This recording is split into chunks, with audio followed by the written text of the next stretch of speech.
Hello दोस्तों, मैं doctor Dharmendra Kumar Sinha, visiting professor and psychologist. आज मैं आप लोगों से दो थॉट शेयर करने जा रहा हूँ। एक है समय की बोझ और दूसरा है लक्ष्य की प्राप्ति। चलिए आज का मेरा थॉट। मित्रों, सबसे पहले समय बोझ के संबंध में। मित्रों, कभी कभी हम सोचते हैं कि हमारे पास पर्याप्त समय है, अमुक कार्य भविष्य में कभी कर लेंगे।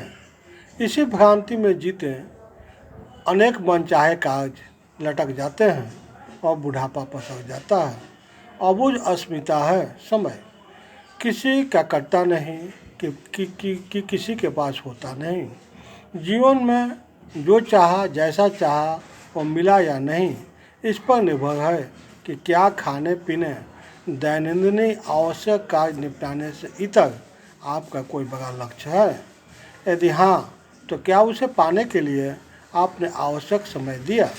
जब तक जीवन है, विघ्नकारी शक्तियों और परिस्थितियों से आमना सामना भी होता रहेगा। कटु क्षणों को चित्त में धारण करेंगे तो समय बोझिल होकर वर्तमान का सुख चैन हर लेगा। जिन अप्रिय प्रसंगों पर आपका नियंत्रण नहीं, उनमें उलझकर समय नष्ट करेंगे तो प्राकृतिक सहजता खो दे बैठेंगे। कुछ अभिनव सार्थक करने का उत्साह नहीं जुटा पाएंगे। आप उदासीन निराश रहने लगेंगे। आप अलग थलग पड़ जाएंगे। समय की गति को रोकना या धीमा करना मनुष्य के बस में नहीं है। जीवन यात्रा के दुष्कर क्षणों को अपरिहार्य मानते हुए जो भी वर्तमान में बेहतर उपलब्ध है, उसमें रस लेने सहजने में समय लगाएं। कालचक्र एक ही स्थिति में नहीं रहता, सरकते रहना इसकी नियति है। वो समय नहीं रहा तो यह भी नहीं रहेगा, वह समय नहीं रहा तो यह भी नहीं रहेगा। हमारा जीवन बहुत लंबा नहीं है। अतीत की अरुचिकर परिस्थितियों की चिंता या उनको विश्लेषण में समय न गंवाएं। प्रसन्न चित्त रहने का अभ्यास निरंतर करते रहें। खिला मुस्कुराता चेहरा किसी को हृदय तक पहुंचने का अचूक साधन है। समय की तीव्र गति के प्रति सजग प्रबुद्ध व्यक्तियों ने इसे नष्ट नहीं होने दिया। विस्मयकारी ऊंचाइयों तक वहीं पहुँचे जिन्होंने समय का उपयोग अपने कौशल तराशने और परिमार्जित करने में किया। निर्णय आपको लेना है।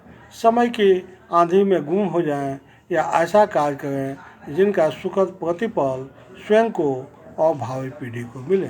मित्रों, मेरा दूसरा थॉट है लक्ष्य की प्राप्ति।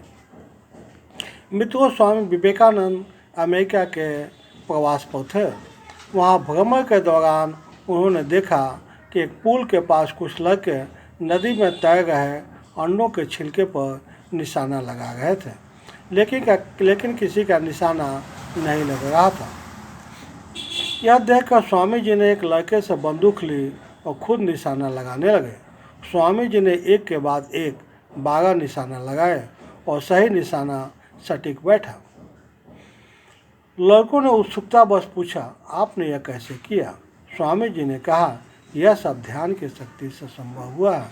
उन्होंने लड़कों को सीख दी कि हमेशा एकाग्रचित होकर केवल लक्ष्य पर ध्यान दें, तभी लक्ष्य भेद संभव है। कंसंट्रेशन का उदाहरण हमें महाभारत के अर्जुन के चिड़िया को आंखों पर निशाना लगाना तथा द्रौपदी स्वयंवर में मछली की आंखों पर सटीक निशाना लगाने के प्रसंग में देख सकते हैं। मित्रों, प्रत्येक मनुष्य के जीवन का प्रायः एक निश्चित लक्ष्य होता है। फिर भी ऐसे लोगों की कोई कमी नहीं जिनका कोई लक्ष्य नहीं होता है। ऐसे मनुष्य कुछ गेंदबाज की तरह होते हैं जो गेंद तो लगातार फेंकते रहते हैं, लेकिन वह कभी लक्ष्य यानी विकेट पर नहीं लगते।